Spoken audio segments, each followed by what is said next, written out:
everyone, and welcome to Dan's Destinations.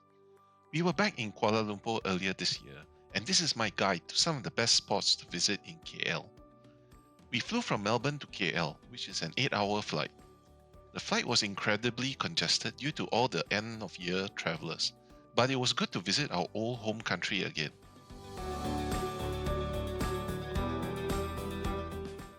On our arrival, we dropped by our old favourite, Village Park, for breakfast. We had the nasi dagang with beef rendang, the nasi lemak with fried chicken, and an additional serving of fried chicken.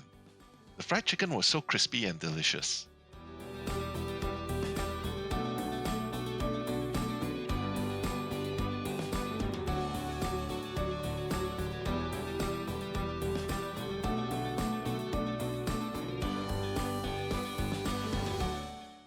Over the next few days, I visited Batu Caves, which is 30 minutes north of KLCC. Stopped for breakfast at Yut Kee, near the KL Tower, and visited KLCC Aquaria with the family. We also bought some delicious durians and had dinner at the oldest A&W outlet in KL. Batu Caves is one of Kuala Lumpur's most popular tourist destinations. It is located about 30 minutes north of the city centre. It is a limestone hill that was first discovered in 1892 by American naturalist William Hornaday. But it was in 1891 that the caves was turned into a Hindu temple. The main cave is known as the Temple Cave or Cathedral Cave and is reached by climbing up the 272 colourful steps that lead up to the cave entrance. On this visit, some of the steps were being repainted, so you won't see it in its full multicolour splendour.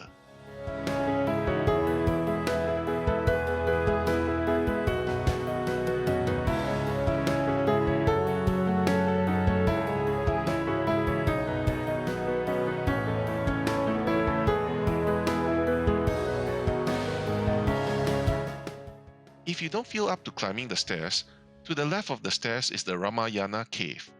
It is decorated with statues and scenes from the Hindu epic Ramayana.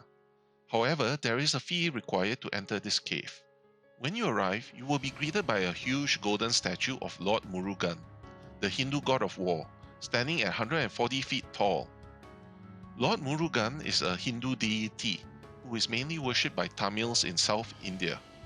Devotees celebrate his birthday during the festival of 𝗕𝗏𝘁𝘂, which typically falls on January or February.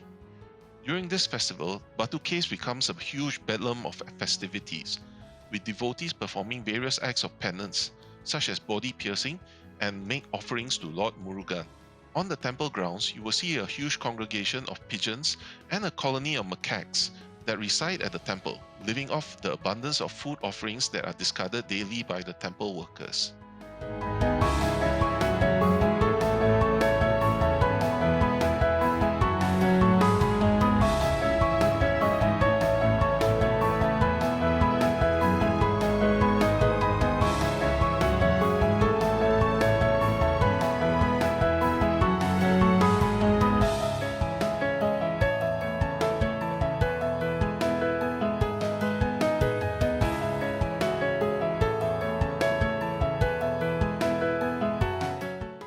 On the way up, there are many landings that you can stop to take a rest and catch your breath. It is a good idea to wear shoes if you intend to make the climb.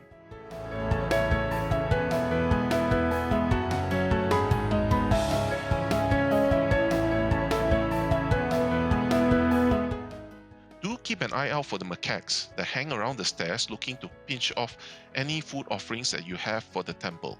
These cheeky monkeys are definitely not afraid of humans, and while most times you won't be bothered, do take care not to approach them, as they can get aggressive if you attempt to touch them. It is also a good idea to avoid wearing jewelry or any shiny items.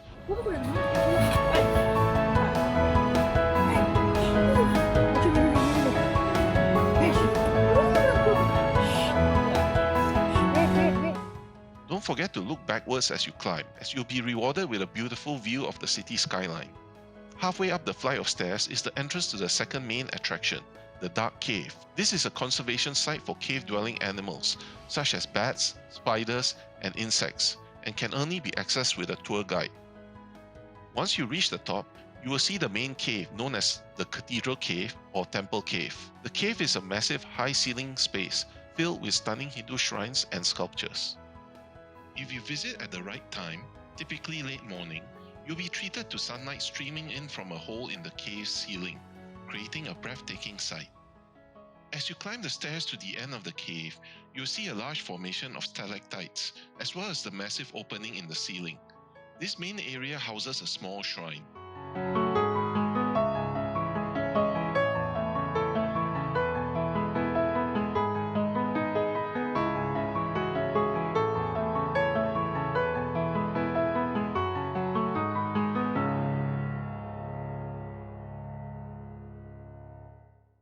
That pretty much covers my visit to Batu Caves. If you are in KL, definitely do give this a visit. After this, it was off to another well-known eatery for breakfast. Yut Kee Restaurant is one of the oldest Hainanese coffee shops in Kuala Lumpur, located in the shadow of the KL Tower. Founded in 1928 by a Hainanese immigrant, Yut Kee has become a local institution and a popular destination for both tourists and locals alike. Yut Kee Restaurant has been passed down through 3 generations of the founding family and has remained in the same location for over 90 years. The restaurant's interior decor exudes an old-school charm, with its wooden tables and chairs, retro tiles, and antique memorabilia hanging on the walls. Yut Kee is famous for several signature dishes, including its marble butter cake and the roti babi, a bread pocket filled with a mixture of minced pork, onions, and vegetables seasoned with spices. The bread is then dipped in eggs and deep-fried like a French toast. This dish is a delectable mix of sweet and savory flavors, which is complemented by the Worcestershire sauce and white pepper. The origins of roti babi are not entirely clear, but it is believed to have been introduced to Malaysia by the Hainanese immigrants, who arrived in the country in the late 19th century. It is considered a delicious comfort food that is unfortunately slowly dying out as fewer shops serve it due to a stigma associated with the Malay name for pork, which is sometimes used as a curse word.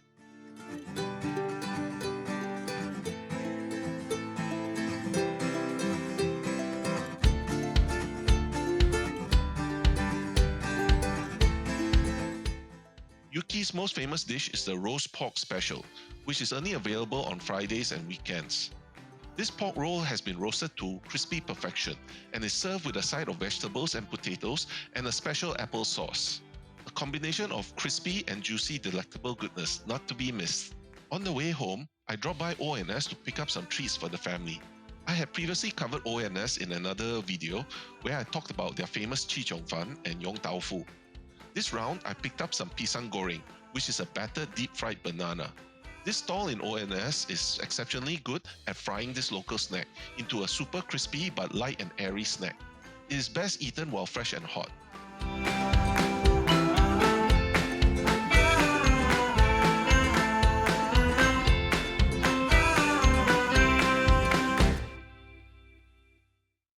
In the afternoon, I took the family to the PETRONAS Twin Towers to visit the Aquaria KLCC aquarium.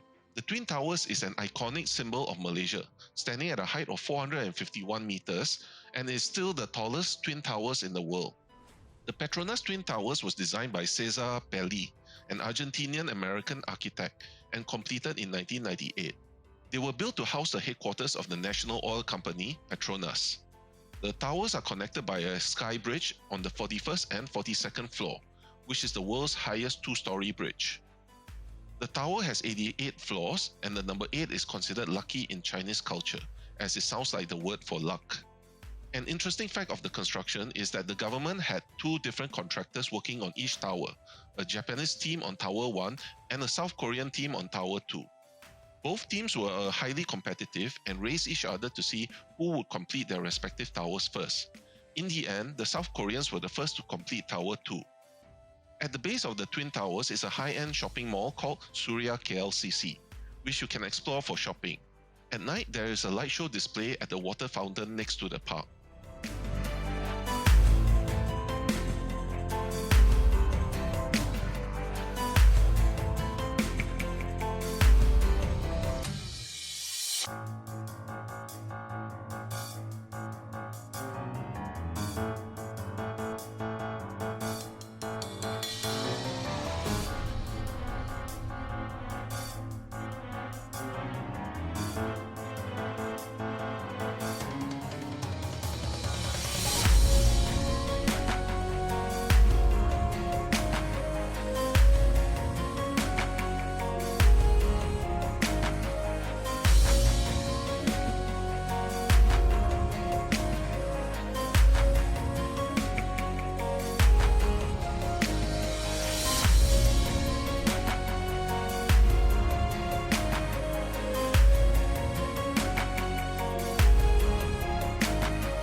Arriving to KLCC, we ran into the infamous monsoon rain, but these showers typically don't last very long. If you have rented a car and are driving in Malaysia, you will probably have encountered the famous Malaysian traffic jams and the immense difficulty in finding parking. Car ownership in Malaysia is relatively high compared to many of its regional neighbours, with approximately 516 cars per 1,000 people in 2020. This is higher than its neighbouring countries of Thailand, Indonesia, Singapore, and Philippines. One of the tips for finding parking at the shopping mall is to park near an exit or lift and wait for visitors to depart. You then slowly follow them as they head to their cars and take their parking spot. Aquaria KLCC is one of the largest aquariums in Southeast Asia. The aquarium is located in the basement of Kuala Lumpur Convention Centre and is home to over 5,000 marine creatures from around the world. The aquarium is divided into several zones, each showcasing a different aspect of marine life. Some of the highlights include the evolution zone, which takes visitors on a journey through the history of marine life from the earliest creatures to the present day.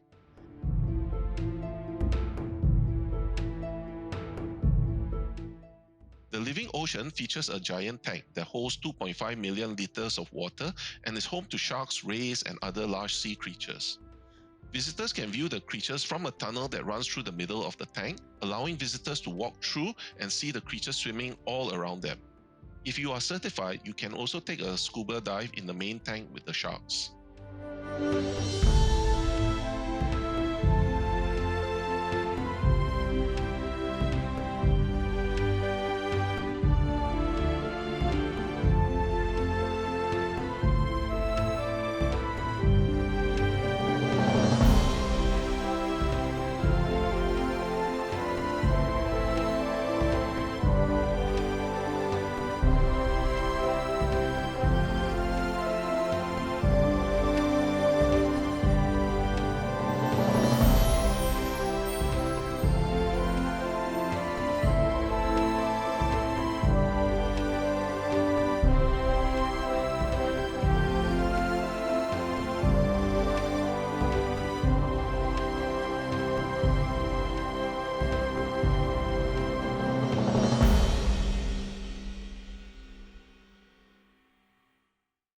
After the aquarium, we had lunch at Fuel Shack at the food court.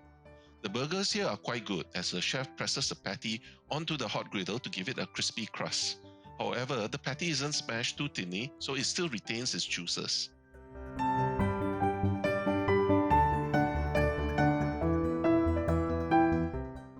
In the evening, I stopped by a roadside stall to buy some durian, a fruit that is difficult to get fresh in Melbourne.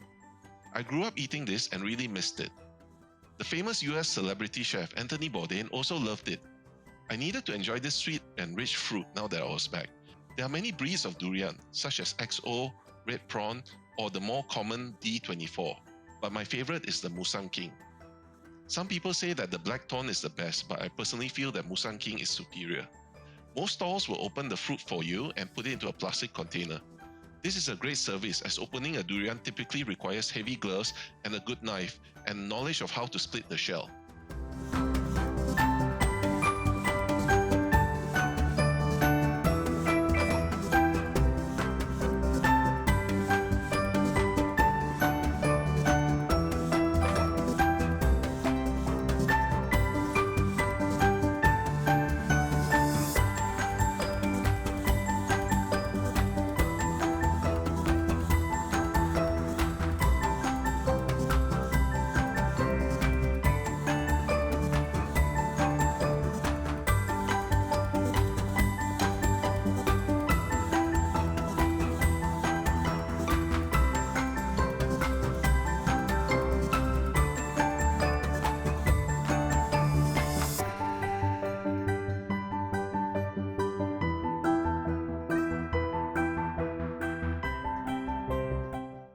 The durian is so good, and it was so satisfying to enjoy.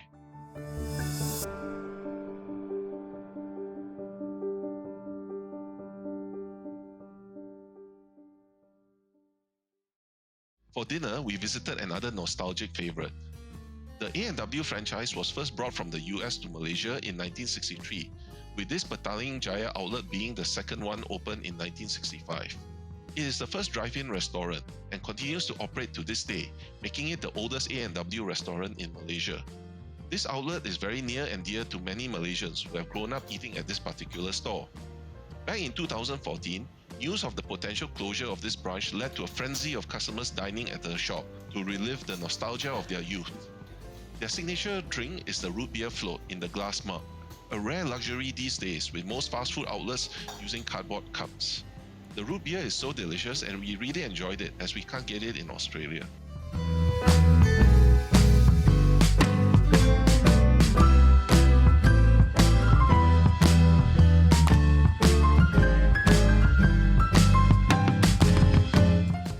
The 𝗕𝗁𝗟𝗡 burger is also quite nice with its special sauce, beef bacon, beef patty and vegetables.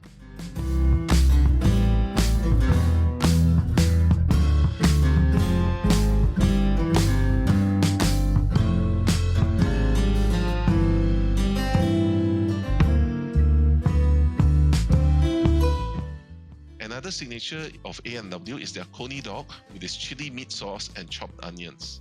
For dessert, we enjoyed their waffles topped with their ice cream and chocolate sauce. A perfect meal to end the day.